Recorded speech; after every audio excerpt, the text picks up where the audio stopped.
Hey, welcome to the Double Drop Kick Show. I'm Heath Mullikin. I'm Mark Whitman. And this is it, folks. Episode 200.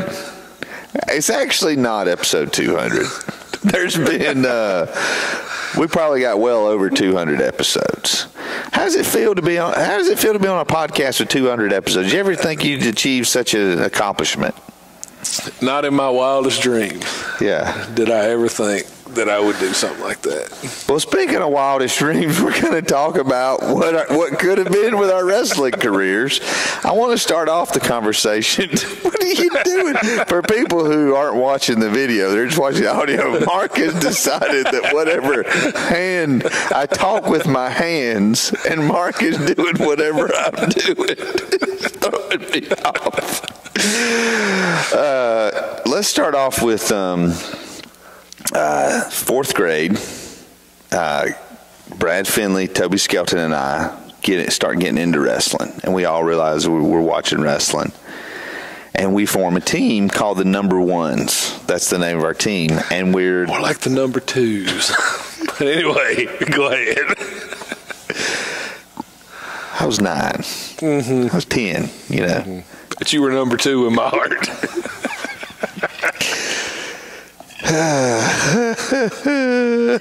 How did we make it to 200 episodes? Oh, gosh. Anyway, we're the Number Ones. We're obviously the six-man. Clearly, we're the six-man champions. We're the tag team champions, and we use the Freebird rule. That's what I was about, the Freebird rule. Brad was the world heavyweight champion. I still don't understand how he got that.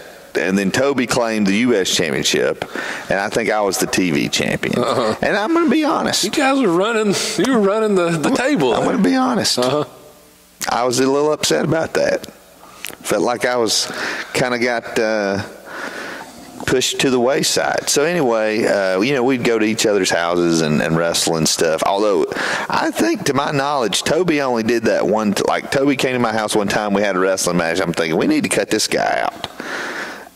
What? You know, Toby listens to the show. Toby listens to the show? Sometimes. But anyway. I saw him actually at QT a few months ago, and he kind of said he kind of tries to keep up with. Well, I could tell that Toby wasn't as into it. Maybe Toby realized, we're in your basement wrestling Invisible Men. Perhaps this is not the best thing. Maybe you guys didn't cut Toby loose. maybe Toby cut y'all loose. But I'll never forget, and so we would go and do matches and stuff like that. And even like on my own, I would do the matches and, of course, whatever, as a kid having fun, using your imagination. And in our imagination, we didn't know the workings of the wrestling business, so we had the deal where we could work for everybody, and we guerrilla press the Road Warriors, and so the laws of physics had no bearing. The 9-year-old kid would beat up Road Warrior Hawk. That's right. Never a consideration. But I feel like for episode 200 they need to hear me spitting, don't you? Well, why should this episode be any different than any of the other episodes? That's true. Hey, this episode brought to you by Copenhagen Straight Long Cut, the official. Kids, go out and get you some. It tastes just like candy. It does not taste like candy. Mark is down to one vice, allegedly. He's down to one on-air vice. But I remember Brad came in one day. He said, I lost the world title. Oh, no. He said, I lost the world title to Arn Anderson. So you know what happened that night? I won the title from Arn Anderson. You come in the next day and told him, guess what happened last night? Guess what happened? I won the belt from Arn Anderson. And I even made the... So even in Brad's fantasies, he couldn't beat Arn Anderson. I think Brad knew... Because Brad and I had He knew that you needed your turn with the belt. He did, and Brad and I had a shoot wrestling match. Uh-oh. And he had beat me. He made me submit to the I guess it would be the calf crusher. Well, let me ask you this. And that was in the yard. See, Brad, we had to wrestle outside at his house. When Brad Finley beat you up, did you think to yourself, maybe wrestling's not, maybe professional wrestling's not the career path I need to go down? I wasn't really thinking about that. I just thought, man, that really hurt. Can we get some chocolate milk? I mean, that's. But I actually made, and it's got to be somewhere at the house. I made and drew a PWI centerfold.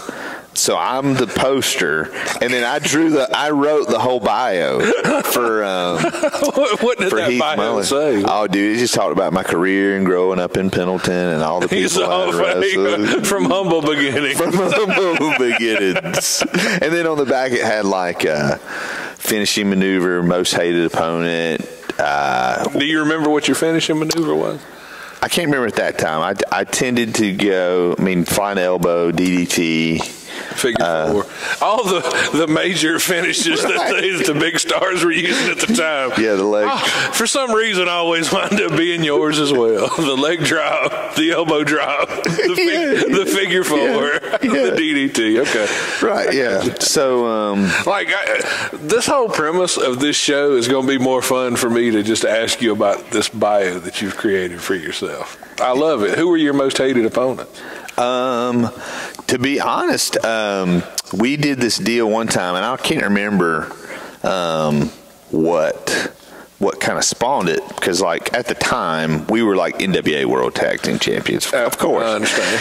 And then the Rockers were AWA Tag Team Champions, and they came after us. They were imitating us. Now, ironically, in this universe we created, there was no Rock and Roll Express. Ironically. But what was your name then? It was Heath. I was Heath Mullikin, and he was Brad Finley. He was Brad Finley, and I was Heath Mullikin. Because I didn't even have like a qualifier. Listen,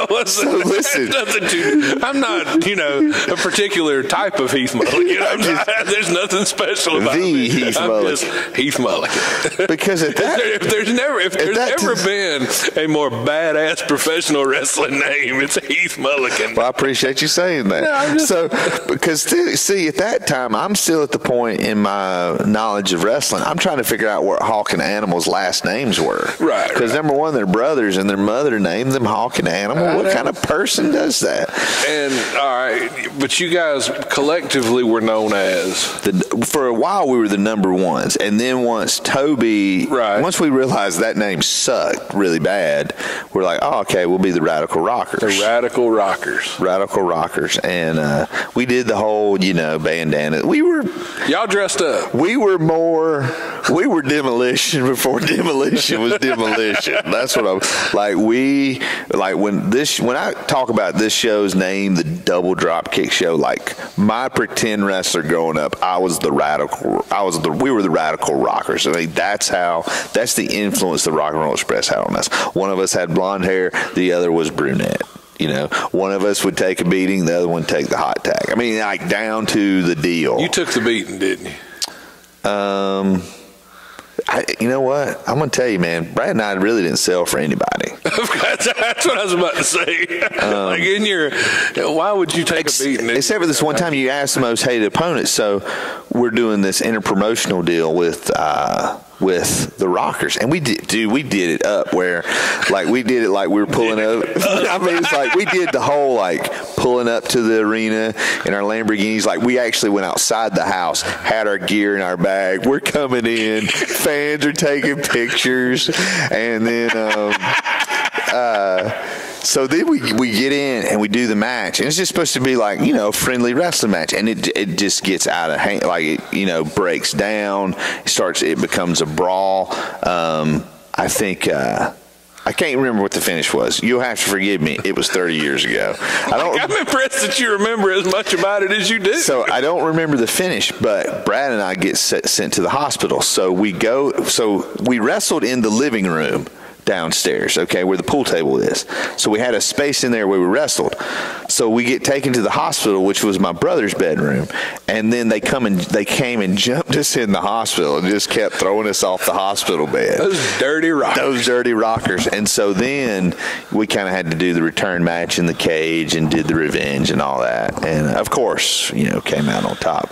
You know what my only regret in my whole career was that We never won the Jim Crockett Cup. Never won it. Right. We lost to Raging Bull and Rick Rude, like in the quarterfinals one year. They cheated, man. And so you guys booked yourselves into the Jim Crockett Senior Memorial Cup. Yeah. And you lost in the quarterfinals. Maybe it wasn't the finals. Here's what happened. Here's what I think happened. Okay. It was just somebody's mom or daddy said, all right, y'all knock it off down there. That happened. So you just, all right, well, they beat us, so we're not going to be able to continue. There were matches that had to be cut short due to, what are y'all doing down there? Working out. Working out. Because we had the weight bench right there. That was one of the corners of the ring.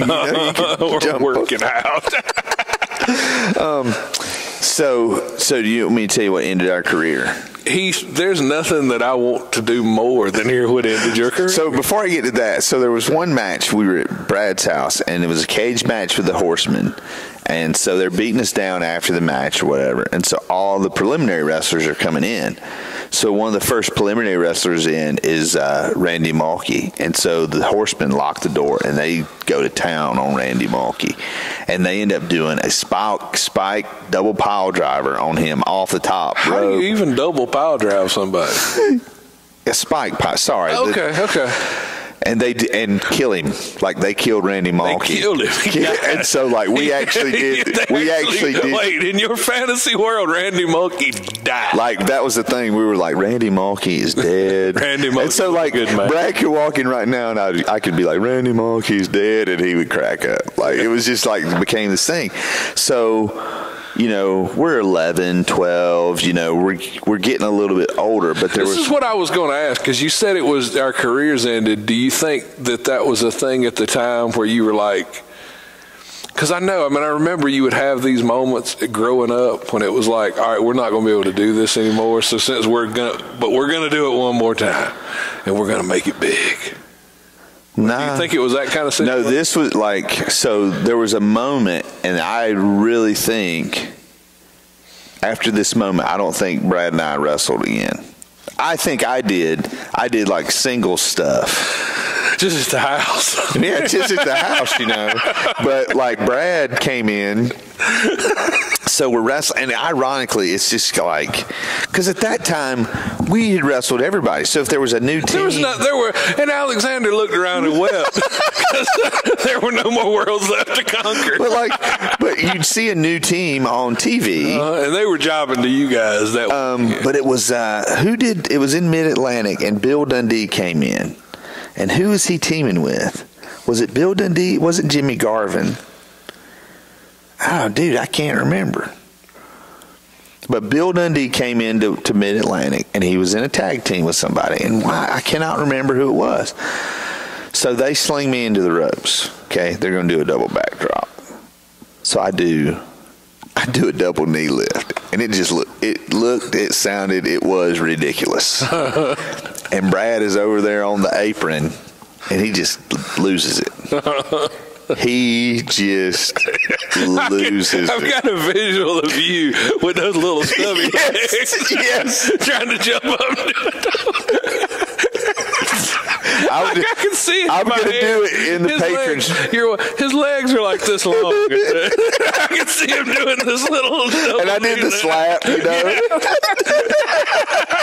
I can see it, man. I know. But he starts laughing, and it kind of gets me mad. So I let him sling me in the ropes again, and then I do a double DDT, and he's still, can't.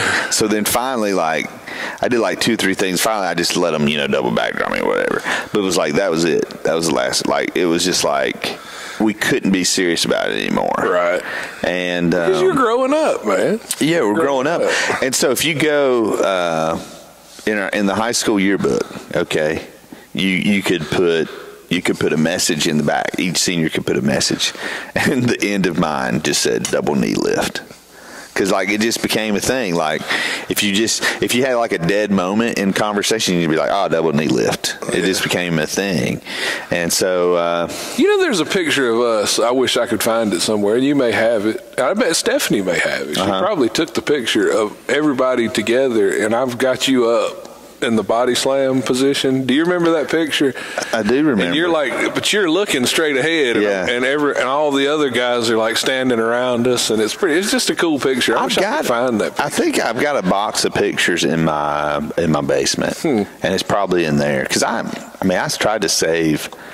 A lot of stuff like that. Dude, I should go through there and start updating our website with that stuff. That'd be great, man. That'd be great. The picture I'm looking for, I thought about this because Drake and I are going to Charleston on a field trip where we went and stayed at the Yorktown.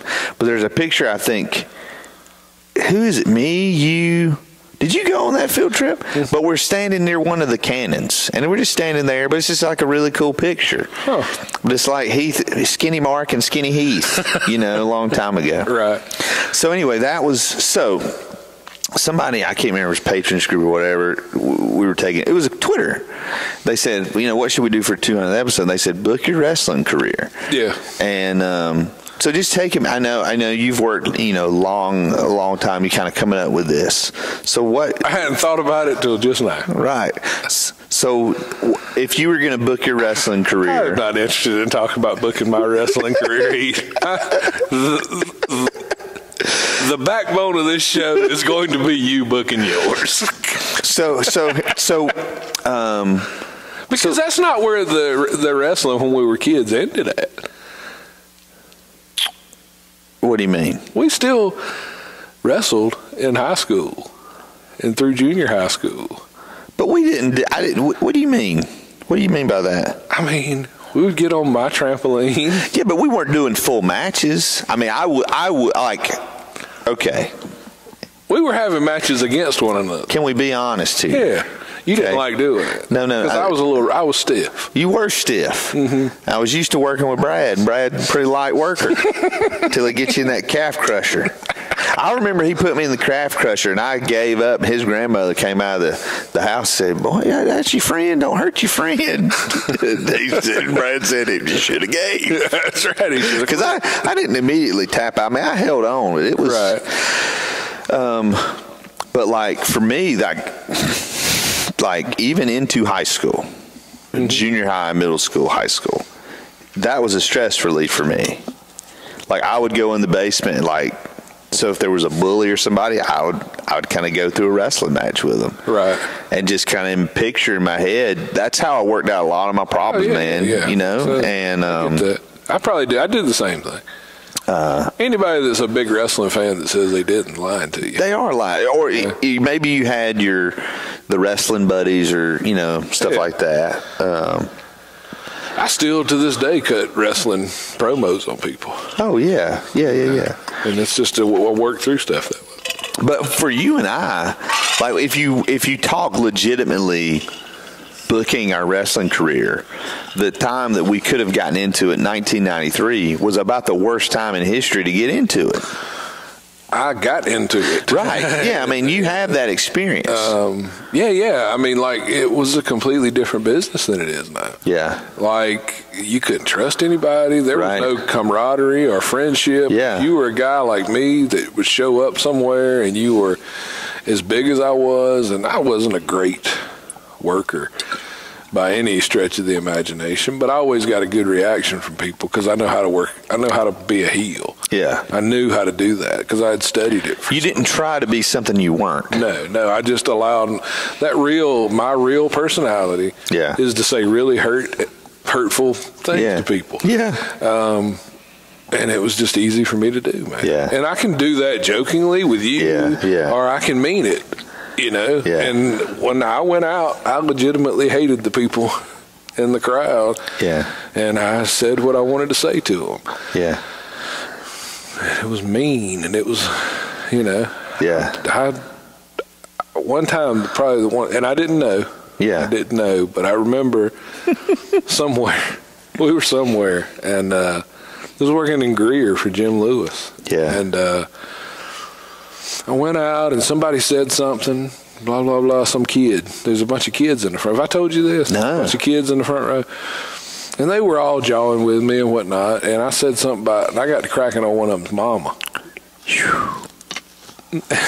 And I noticed wow, like this really seems to be upsetting this young man. Yeah. And I've said something about his mother. Yeah. And the promoter told me afterwards, that was we were doing a little local outreach program, and that was the kids from the orphanage. And that really happened. Oh, man. I have challenged many people to real fights. Yeah. Any fan that question my toughness or my manhood, then we can fight if that's what you want to do. So, and I would invite them into the ring, and one guy came and I beat him down. Yeah. The thing with you is, like you said, you're a natural heel. And so you were believable because you weren't trying to pretend something you're not. And what I see so many times is guys, they're trying to pretend there's something they're not. Like, I think that's the deal with Roman Reigns. Just let Roman be himself. Right. I think they are now. I think they're getting that with him. Right. I do. Yeah, but I mean, just be who you are, man. And if you're some people, people like you. Right. You don't even have to try to make people like you. They like you.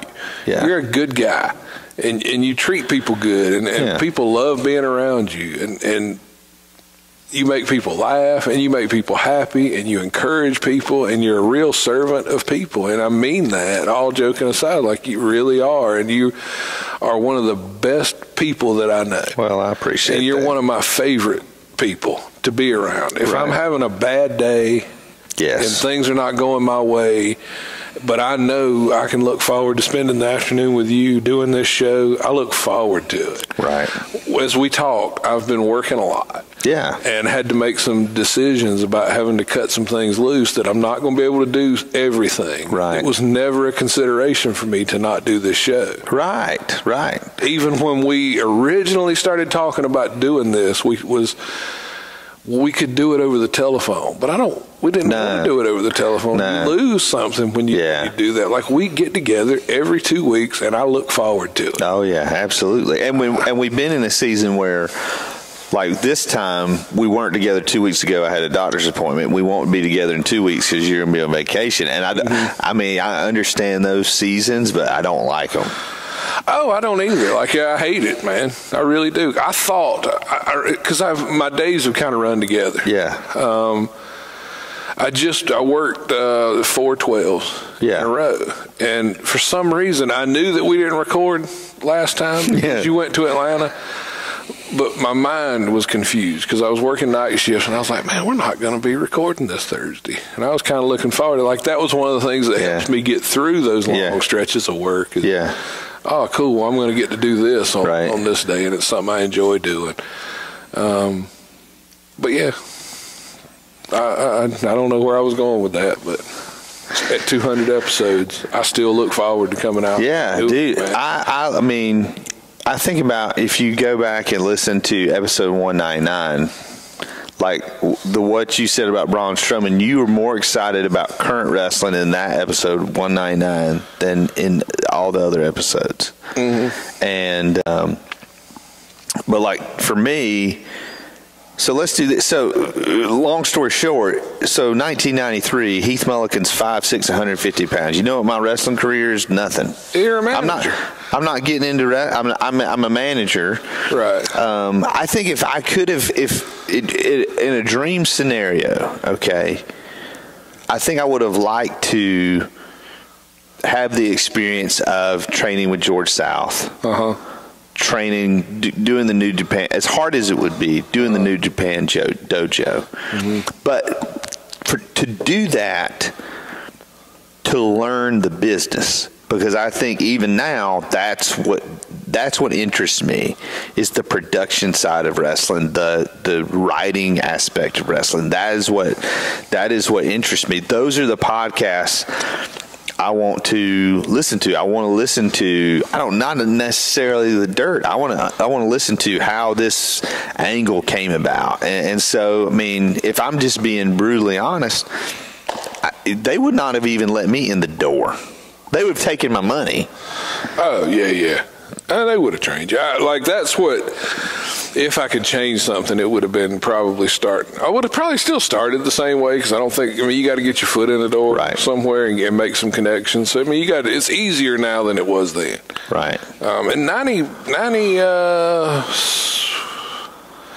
95, 96, I forget what year it was, but it was not as easy. Like now you can get into business. Anybody can get into business. It was not as easy to get into business back then. Yeah.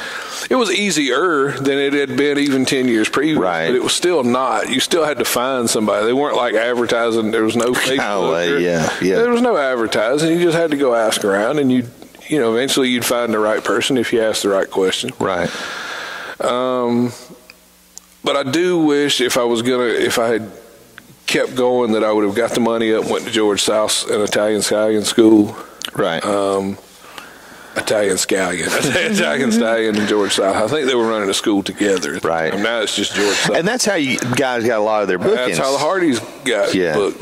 And that's how you got booked, was then they would take guys from their school and you would do jobs. Yeah. So I would definitely have done that. And there were other schools, the Monster Factory with Larry Sharp and King Kong Bundy that they ran. There's a lot of Sheamus and Big Show. A lot of guys came through. Yeah. And now there's one of those in Georgia, about an hour and a half from here. Johnny Rods, I would have maybe gone to his school. This, when you think back, what I could have done different, I was not up to speed on Smoky Mountain Wrestling, and I wish I had been. Yeah, I think at that time I would have fit something that they could have done something with, being as big as I am and looking like I looked at the time, because I was not fat then. But see, in researching for this episode, they were done by 95.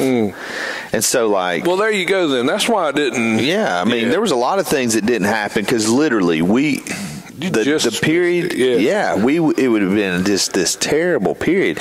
Like if you and I were starting out, if you and I were 18-year-olds now, you can go out to Harley Race's school. You can go to Dory Funk's school. You think about all the Dudleys. You can go to all these different schools, and you're not just getting the training, but it's all these schools that have connections. Right, because I'm going to tell you, man, you can you can only get as far as the guy who's training you has been in the business. That's right. And if he's never done anything in the business, that's as far as he can get you. Right, and he can teach you the basics and teach you to be safe in the ring. Right. And there's nothing wrong with everybody needs that. Yes. That's a good place to start. But if you're serious about it, you have to take it to the next level and go train with somebody who can get you to another level. Because there's, even guys we know who can train you, they still can't give you the connection that going to George South School can. Right. Because look at the guys that have trained with him who are on TV now. Yeah. Yeah. Cedric Alexander being one that comes right to mind, who went and trained with him, and they have the ability to help you make connections that you're just not going to get at smaller mom and pop schools and promotions. So you have to keep going with your training. It's not just learn to take a few bumps and hit the ropes and learn. You have to understand, when I got into wrestling, a guy now goes to wrestling school and he knows what heat is. He knows what a baby face is. He knows what a heel is. And he knows what he thinks. Yeah. He thinks he knows. Right. But he knows the terminology. Right. And he has his basic, and a lot of times that's a hindrance to him. When I got into it, when I started, I had to be smartened up to that. I'd never heard of a baby face. I'd never heard of a heel. I'd never heard of shooting and working and kayfabing and working the left. And I never knew that stuff. Never knew how to hit people take that for granted. They know that stuff now, but it was not out there. It was still protected at the time. Right. And so it was cool to know that you went through the experience of being smartened up. Yeah. To something, right? I take a little pride in that. And you even shared, you even shared with me one time about a phone call.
There we go.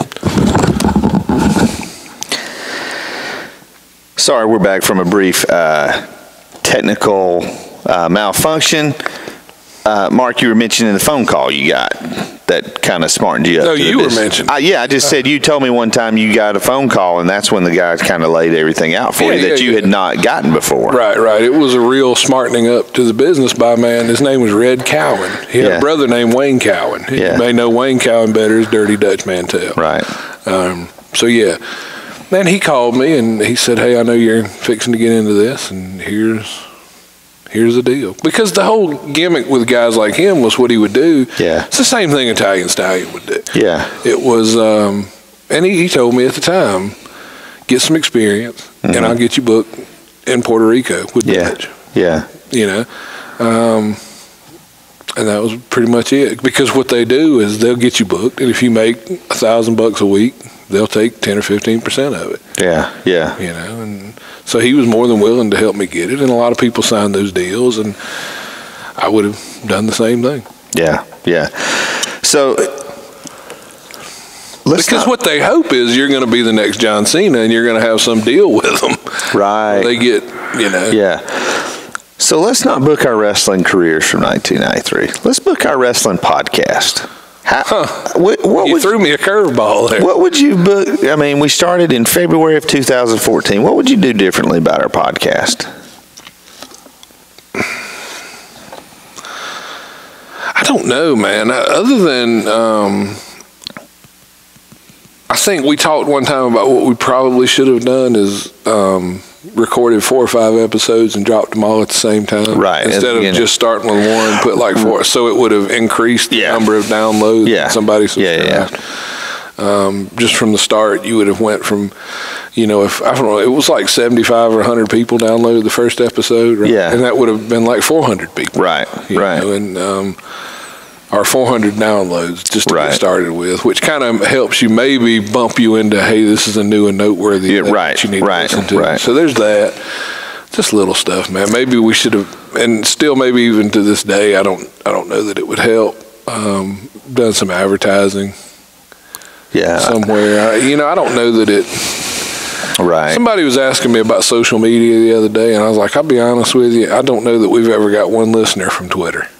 No. I don't think, I mean, like this drives our social media. I don't, even in a group that we own that's got almost 100,000 people in it, I don't know how many of those 100,000 people actually. Not enough of them. I mean, you post something like the other day, the tournament bracket. Yeah. They all have commentary on, but they didn't listen. Yeah. So if they didn't listen, like, I don't care what they thought about it, because that was why we put it out there, was for them to listen to it. I don't care what their opinion is if they didn't bother to listen to it. And see, that's the thing with we get about 100 downloads a day, every day. Right. And every month it's so if we've got let's say we've got 215 bits of audio out there. Okay. That's episodes, interviews, weekly dropped kicks, which didn't count as regular episodes. So every month, one of those, everything's getting downloaded. It's not just the new episodes getting downloaded. Like, back to our first episode is getting downloads. And that, to me, is the staying power of our podcast, is that 95% of our episodes you can listen to at any time. They're not dated. I mean, we may mention a few things from this happened this week, but it's not, the topics are not, here's your Raw update for September 11th, 2007. That's right. And I think we knew from the beginning, that we didn't want to do that. I do think there's been sometimes I felt pressure, and I don't know where the pressure was from, to talk about current wrestling. And I feel like now the shackles are off. I don't feel pigeonholed by anything. I feel like we can talk about anything we want to. Oh, yeah. I felt more freedom, just the what ifs and the fantasy book, and that's the stuff I really, really enjoy doing. And I feel a lot of freedom doing that, because everybody else is talking about hours and hours, talking about Cena and Reigns and Strowman, and we do that for 10 minutes on an episode, and I think that's enough. I love and still, I've always told you from day one that we need to do more of them. I still think we need to do more of when we don't talk about wrestling. Because I don't think a lot of, I know, like I have people that I know listen to our show and they don't like wrestling. They like listening to me and you talk to one another. And that's what it's all about. Yeah. So today, after we get lunch here in a few minutes, we're actually going to talk about some movies. I want to talk about I want to mix wrestling directors as bookers, and I think that would be a really fun. And I still want to do that list that I got it. I took a couple of those off and emailed you, so we're going to do a couple of those. Okay, cool. I want to do a shoot episode on the whole Captain America Secret Empire thing. Okay. If you would permit me to do such a thing. Fine. I haven't read it, but it'd be interesting. Oh, I'm going to spoil it for you because I want to save you the time. Yeah. Because it angered me. Okay, it was terrible. It's like if what I think I heard is true, I'm kind of curious to hear if that's true or not. All right. Well, we'll do that on another. Okay, we'll save that. But anyway, hey, I'm sorry that our wrestling careers didn't turn out the way you thought they would. I told you how it would. You asked me how I would book mine before this started. I was like, very simply, probably if I'm not going to go to New Japan, and whatever, then I would have booked it this. Like I dropped out of college and I started working, and I realized that I was making more money than most of my friends who are graduating from college. Right. And that was short-sighted on my part. Yeah. Because I was making more money than them at the time. Right. And even today, I probably make more. This is true. But the one thing that I was short-sighted about that I didn't get was I'm making more money than them right now, but they're learning potential in the long run with the promotions that they would get because they were brought in at an entry-level position. Right. So even though I'm making this good money and they're making less, over the years they made more and more. Right. So I didn't think about that because I was young, I was stupid. Yeah. You know, but I still do okay. You know. But you did make the decision. I can make a lot of money doing this, and I'm not going to get my leg broken for free. Right. Saturday night. Right, and that was the choice I made. Yeah. Like I can make good money at what I do, and I like what I do, and I like the people that I work with, and to me, even today, it was asked of me about a year ago to do some in-ring stuff. And I just am not willing to do that. I'm not, because if I get hurt, I can't work. Right. And there's a difference between doing what I do for a living and handing out towels at a gym.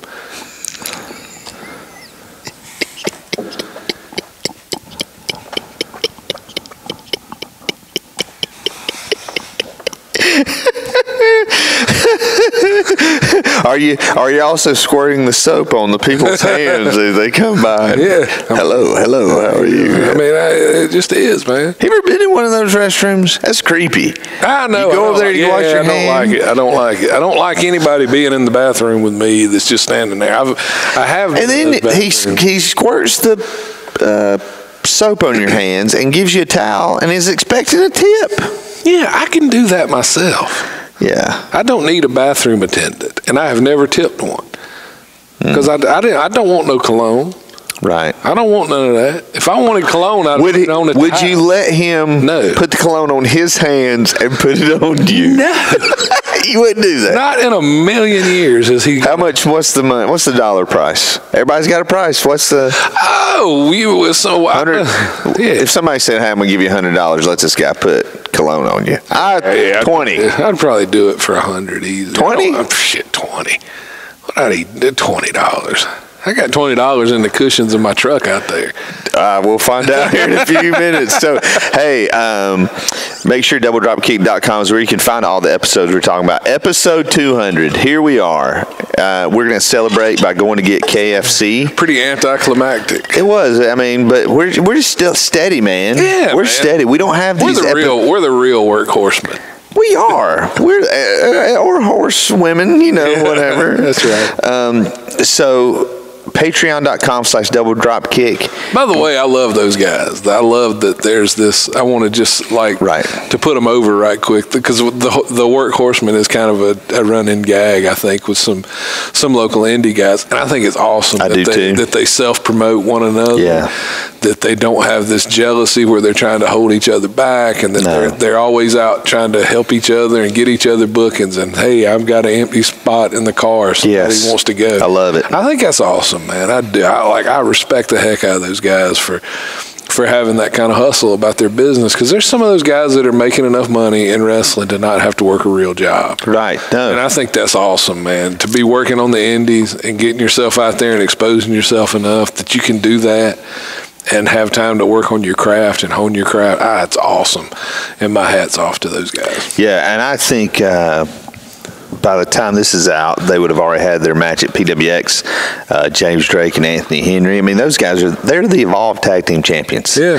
That's a big freaking deal. That's a big deal. You know who goes to Evolve shows? Triple H. Triple H, that's right. That is a big deal. And I hope that especially James Drake. Yeah. Nothing would make me happier than to see James Drake in NXT, because he's a great worker. Yes. He is an incredible worker. Yeah, yeah. And he's when I know that, like, when we've shown up and they said, you get to call James Drake's match, I've told him. He said, man, thank you. Nah, man, thank you. Yeah. I mean, it's just a pleasure watching him work. He's that good, man. Did I tell you about they did a match, Battle Zone, and it was James Drake and Ethan Case, and I'd never seen these guys work. They were supposed to work. It was a Indies United show where all the champions were going to come together, and they were supposed to work there. So somebody else had that idea. Yeah. So I'm pretty, and it got canceled. It got rained out. So I'm pretty excited for this match. So right at the very beginning, Drake goes for the chop, and Ethan Case gets out of the ring and says, "Nope, chops are illegal in South Carolina. You're not going to chop me." And then, so the whole match is Drake trying to get a chop in. And he keeps ducking him, and he keeps running. And finally, he gets him outside the ring, and he misses a chop and chops the post and hurts his hand. And he's selling the hand, and then he'll go to chop him, and his hand's hurting. And they build it up, and they build it up, and they build it up. And I don't even remember the finish of the match. I just remember when he finally chops him. Right. The crowd went nuts. And that's how wrestling is done. They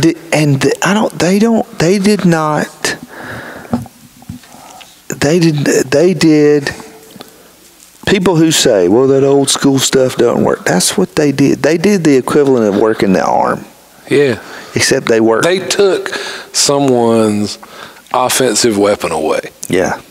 And he still found a way to use his. That's the story. There's a great Shawn Michaels Rick Martel match with the no hitting in the face stipulation. Yeah. From SummerSlam at Wembley Stadium, I think it was. Right. And that was the whole stipulation. It was both of them so pretty.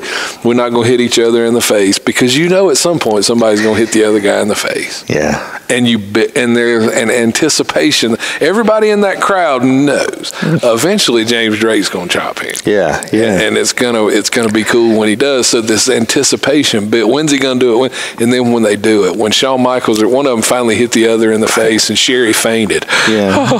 She couldn't believe it. But for me, it's great, man. That really showed me a lot, because there seems to be this perception on the indie scene that you just got to go out there and do everything. Mm-hmm. And for me, those guys did a totally different match than I was expecting, and entertained the heck out of me. Mm-hmm. And it was great, and it was logical. Yes. And they didn't do anything, to my knowledge. I think he did the moonsault, but other than that, they didn't bump all over the place. It was a good match, a great match. Less is more sometimes. Less is more. Absolutely. Hydro Flask, another official sponsor. Hydro Flask. Speaking of movies, I just watched Winter Soldier again last night. You said Hydra. Oh. And I forgot how good Winter Soldier was. It is a really good movie. It's a phenomenal movie. Yes, it is. We'll be talking about that later. I don't even remember where we're at. We were signing off. Talk to us on Twitter. I'm at Heath Mullikin. I'm at the DDK Show. We got a wrestling group called The Wrestling You Grew Up With on Facebook.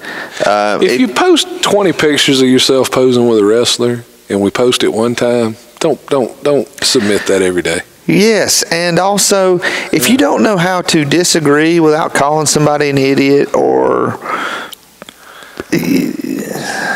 I just have to block a lot of people. Now me and this idiot are fixing to go eat lunch. But as always, for 200 episodes and 200 more, and that's all the people need to know, I'm Heath Mullikin. And I'm Mark Whitman. And that's it this week, fans. So long for now.